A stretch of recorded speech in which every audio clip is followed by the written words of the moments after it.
ಅಂದ್ರೆ ಇಲ್ಲಿ ಪೇಷಂಟ್ ಕಮ್ಮಿ ಮಾಡ್ಕೊಳಕ್ಕೆ ಹೋಗಲ್ಲ, ಹೆಚ್ಚಿಗೆ ಮಾಡ್ಕೊಳಕ್ಕೆ ಹೊಂದೋದು. ಇದು ಪಾಪ ಜನರೇ ಅವ್ರಿಗೆ ಏನು ಗೊತ್ತಾಯ್ತು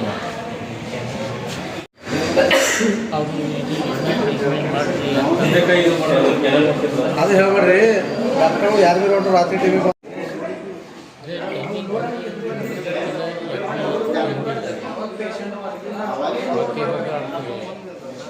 उनको सागिदी भी ಕೇಳಲ್ಲ ಆಗಲ್ಲ भी ಕೇಳಲ್ಲ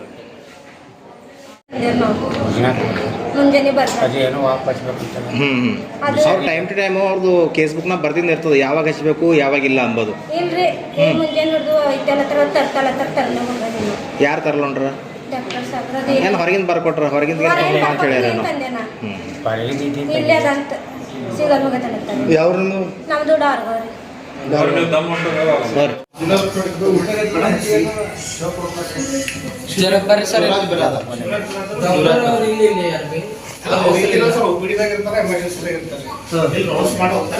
ಸರ್ ರೌಂಡ್ಸ್ ದಿನದಲ್ಲಿ ಎಷ್ಟು ಸರ್ಚ್ ಮಾಡ್ತಾರೆ ಸರ್?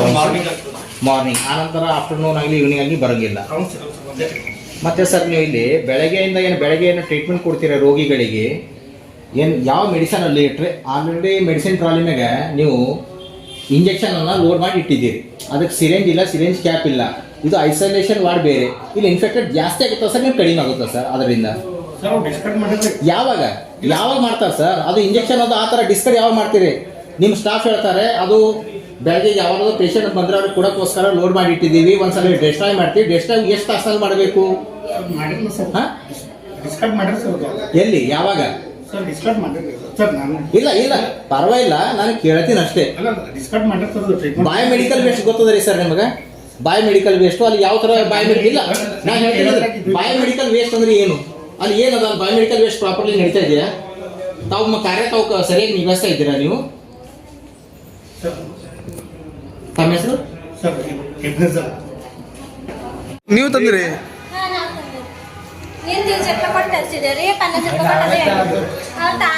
ಯಾವುದು?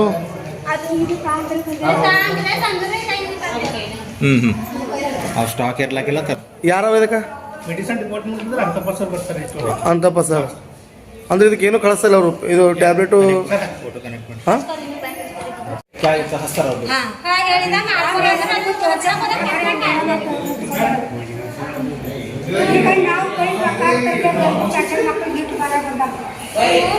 ಇವತ್ತು ಬ್ರಿಮ್ಸ್ ಆಸ್ಪತ್ರೆಯಲ್ಲಿ ಬಂದಾಗ ನಾವಿಲ್ಲಿ ನೋಡ್ತಾ ಇದ್ದೀವಿ, ಇಲ್ಲಿ ಯಾರು ಡ್ಯೂಟಿ ಡಾಕ್ಟರ್ ಕೂಡ ಇರೋದಿಲ್ಲ. ಅವ್ರೇನಪ್ಪ ಅಂತಂದ್ರೆ ಇದು ಥಮ್ ಸಿಸ್ಟಮ್ ಮಾಡಿದಾರ. ಥಮ್ ಸಿಸ್ಟಮ್ ಅಲ್ಲಿ ಒತ್ತುತ್ತಾರೆ. ಅವರು ಪ್ರೈವೇಟ್ ಹಾಸ್ಪಿಟಲ್ಗೆ ಹೋಗಿ ಏನಪ್ಪ ಅಂದ್ರೆ ಅವ್ರವ್ರದ್ದು ಕೆಲಸ ಮಾಡ್ತಾ ಇದ್ದಾರೆ. ಯಾವ ಬಡ ರೋಗಿ ಇಲ್ಲಿ ಯಾರು ಗರೀಬರು ಬರ್ತಾರೆ, ಬಡವರು ಬರ್ತಾರೆ, ಅಂಥವ್ರಿಗೆ ಇಲ್ಲಿ ಯಾರು ಡಾಕ್ಟರ್ ಇರ್ತಾರೆ ಅವ್ರು ಬಂದು ಇಲ್ಲಿ ನೋಡ್ತಾ ಇಲ್ಲ. ಇದು ಐಸೋಲೇಷನ್ ವಾರ್ಡ್ ಇದೆ, ಇಲ್ಲಿ ಸಿರಿಂಜ್ ಎಲ್ಲ ಓಪನ್ ಮಾಡಿಟ್ಟಾರೆ. ಅದು ಯಾವ ಇಂಜೆಕ್ಷನ್ ಅದ ಅಂತೇಳಿ ಅವರಿಗೂ ಗೊತ್ತಿಲ್ಲ.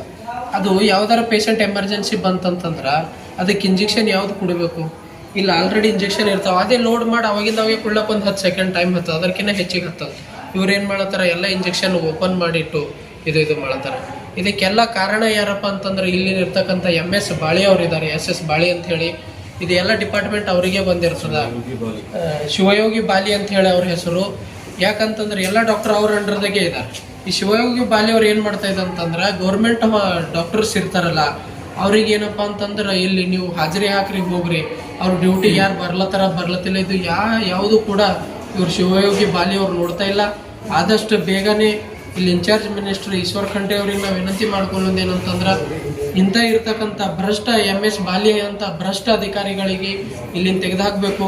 ಬಡ ರೋಗಿಗಳು ಬರ್ತಾ ಇದ್ದಾರೆ, ಇಲ್ಲಿ ಡಾಕ್ಟರ್ಸ್ಗಳು ಟೈಮಿಗೆ ಬರ್ತಾ ಇಲ್ಲ, ರೋಗಿಗಳಿಗೆ ಕರೆಕ್ಟ್ ಆಗಿ ನೋಡ್ತಾ ಇಲ್ಲ. ಹಾ ಇಲ್ಲಿ ನೀವು ಪೇಷಂಟ್ಗಳು ಅಟೆಂಡರ್ ಹೇಳ್ತಾ ಇದಾರೆ ನೈಟ್ ಟೈಮಿಗೆ ಯಾರು ಬರಲ್ಲ ಅಂತ ಹೇಳಿ. ಎಮರ್ಜೆನ್ಸಿ ಇದ್ದಿನ ಟೈಮಿನಾಗಿ ವ್ಯವಸ್ಥೆ ಏನಾದರೂ ಹೆದೆಗೆಟ್ಟಿದೆ.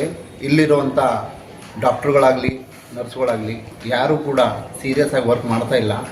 ಭಾಳಷ್ಟು ಪೇಷಂಟ್ಗಳು ಏನಾದರೂ ತೊಂದರೆಯಲ್ಲಿ ಸಿಕ್ಕೊಂಡಿದ್ದಾರೆ, ಜೀವದ ಅಪಾಯದ ಅಂಚಿನಲ್ಲಿ ಏನಾದರೂ ಇಲ್ಲಿ ಟ್ರೀಟ್ಮೆಂಟ್ ತಗೊಳ್ಳೋಕೆ ಬಂದಿದ್ದಾರೆ. ಇಂಥ ಸಂದರ್ಭದಲ್ಲಿ ಏನಂದರೆ ಇಲ್ಲಿನ ವೈದ್ಯಕೀಯ ಅಧೀಕ್ಷರಾದ ಶಿವಯೋಗಿ ಬಾಳಿ ಅವ್ರ ಮೇಲೆ ಶಿಸ್ತಿನ ಕ್ರಮ ತಗೊಳ್ಳೋಕ್ಕೆ ನಾವು ಸರ್ಕಾರಕ್ಕೆ ಒತ್ತಾಯ ಮಾಡ್ತೀವಿ. ಇಲ್ಲಾಂದರೆ ಇನ್ನೂ ಒಂದು ವಾರದಲ್ಲಿ ಏನಾದರೂ ಇದು ಎಲ್ಲ ವ್ಯವಸ್ಥೆ ಸರಿ ಮಾಡಲಿಲ್ಲ ಅಂದರೆ ನಾವು ಉಗ್ರ ಹೋರಾಟ ಕೈಗೊಳ್ತೀವಿ. ಯಾವುದೇ ಒಂದು ಇಂಜೆಕ್ಷನ್ ಆಗಲಿ ಐಸೋಲೇಷನಲ್ಲಿ ಏನಿದು ಇಂಜೆಕ್ಷನ್ ಇರ್ತವೆ ಅದು ಏನದಂದರೆ ಓಪನ್ ಆಗಿ ಇದು ಮಾಡಿ ಇಟ್ಬಿಡ್ತಾರೆ. ಯಾವ ಪೇಷಂಟಿಗೆ ಯಾವ್ದು ಕೊಡಬೇಕಂತ ಗೊತ್ತಾಗಲ್ಲ. ಇಂಥ ಸಂದರ್ಭದಲ್ಲಿ ಪೇಷಂಟ್ ಏನದು ಅಂತಂದರೆ ಅನಾಹುತ ಆಗುವಂಥ ಪರಿಸ್ಥಿತಿಯಲ್ಲಿ ಇಲ್ಲಿ ಬಂದು ಟ್ರೀಟ್ಮೆಂಟ್ ತೊಗೊಳ್ತಾ ಇದ್ದಾರೆ. ಇಂಥ ಸಂದರ್ಭದಲ್ಲಿ ಇಲ್ಲಿನ ಪ್ರಿಮ್ಸ್ ಆಸ್ಪತ್ರೆ ನಿರ್ದೇಶಕರು ಹಾಗೂ ಇಲ್ಲಿರುವ ವೈದ್ಯಕೀಯ ಅಧೀಕ್ಷಕರಾದ ಶಿವಯೋಗಿ ಬಾಳಿಯವರ ಮೇಲೆ ಸೂಕ್ತ ಕಾನೂನು ಕ್ರಮ ತಗೋಬೇಕಂತೇಳಿ ನಾವು ಇಲ್ಲಿನ ಪ್ರಿಮ್ಸ್ ಆಸ್ಪತ್ರೆಯ ಈ ವ್ಯವಸ್ಥೆಯ ನೋಡಿ ನಾವು ಬಹುಜನ ಸಮಾಜ ಪಕ್ಷದ ಜಿಲ್ಲಾಧ್ಯಕ್ಷನಾಗಿ ಹಾಗೂ ಅದೇ ರೀತಿಯಾಗಿ ನಮ್ಮ ಪಕ್ಷದ ರಾಜ್ಯ ಕಾರ್ಯದರ್ಶಿಗಳು ಜ್ಞಾನೇಶ್ವರ ಸಿಂಗಾರ ಸರ್ ಅವರು, ಅದೇ ರೀತಿಯಾಗಿ ನಮ್ಮ ಪಕ್ಷದ ಜಿಲ್ಲಾ ಪ್ರಧಾನ ಕಾರ್ಯದರ್ಶಿಯಾದ ಶಕ್ತಿಕಾಂತ್ ಬಾವಿದೊಡ್ಡಿ ಅವರು ಕೂಡ ಆಗ್ರಹಿಸ್ತೀವಿ. ಇಲ್ಲಾಂದರೆ ಈ ಬ್ರಿಮ್ಸ್ ಆಸ್ಪತ್ರೆಯ ಆವರಣದಲ್ಲಿ ನಾವು ಅನಿರ್ದಿಷ್ಟಾವಧಿ ಧರಣಿ ಹಾಕೋಬೇಕಂತ ಹೇಳಿ ನಾವು ಈ ಮೂಲಕ ಎಚ್ಚರಿಕೆ ಕೊಡ್ತೀವಿ. ಇವೆಲ್ಲ ವ್ಯವಸ್ಥೆಗಳು ಸರಿಯಾಗಲಿಲ್ಲ ಅಂತಂದರೆ ನೀವು ಸಸ್ಪೆಂಡ್ ಆಗೋರು ಕೂಡ ನಾವು ಇಲ್ಲಿಂದ ಆಚೆಗೆ ಆಗಲ್ಲ ಅಂಥೇಳಿ ಒಂದು ಎಚ್ಚರಿಕೆ ಮುಖಾಂತರ ಈ ಮೂಲಕ ಹೇಳ್ತೀವಿ.